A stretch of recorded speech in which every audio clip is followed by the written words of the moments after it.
కష్టపడుతూ పైకెదిగిన వాడికి విలువలతో కూడిన సంస్కారం ఉంటుంది. ఒక్కసారిగా పైకెదిగిన వాడికి నువ్వెంత అనే అహంకారం ఉంటుంది.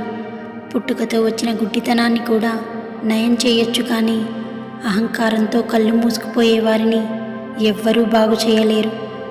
ఎవరిని ఎంత నమ్మాలో అంతే నమ్ము. మనవాళ్లే కదా అని అతిగా నమ్మితే మోసం రుచి చూపించి జీవితంలో కోలుకోలేని దెబ్బతీస్తారు. ఏమీ సంపాదించకున్నా పర్వాలేదు, చెడ్డవాడు అనే పేరు మాత్రం సంపాదించుకోకు. అది మచ్చలా నీ జీవితంలో మిగిలిపోతుంది. కొంచెం కూడా అర్హత లేని వ్యక్తి నీ అర్హత గురించి మాట్లాడుతుంటే అది వాడి తప్పు కాదు, నీ అమాయకత్వమే. సింహం ఎప్పుడూ సింహాసనం కోసం పాకులాడదు. అది ఎక్కడ కూర్చుంటే అదే దానికి సింహాసనం అవుతుంది. అందుకే ఎవ్వరితోనూ నిన్ను నువ్వు పోల్చుకోకు. ఎవరి స్థానం వాళ్ళకే ఉంటుంది.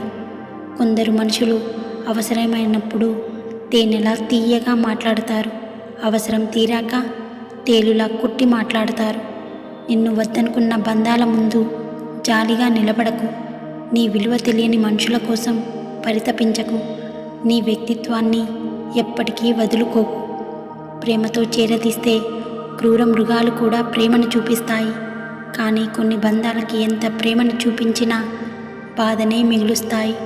మోసానికి నమ్మక ద్రోహానికి చాలా తేడా ఉంటుంది.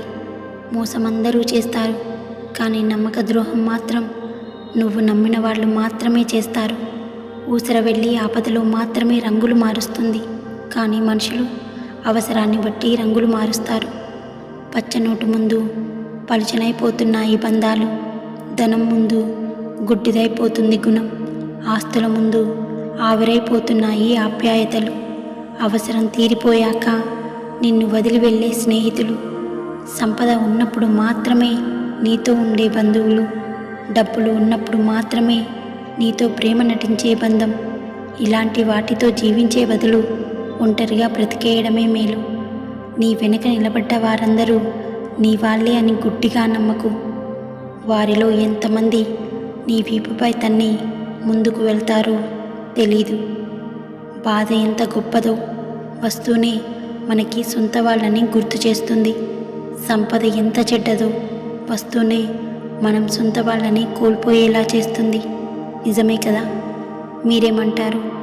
ప్లీజ్ ఈ వీడియో నచ్చితే లైక్ చేసి నా ఛానల్ని సబ్స్క్రైబ్ చేసుకోండి.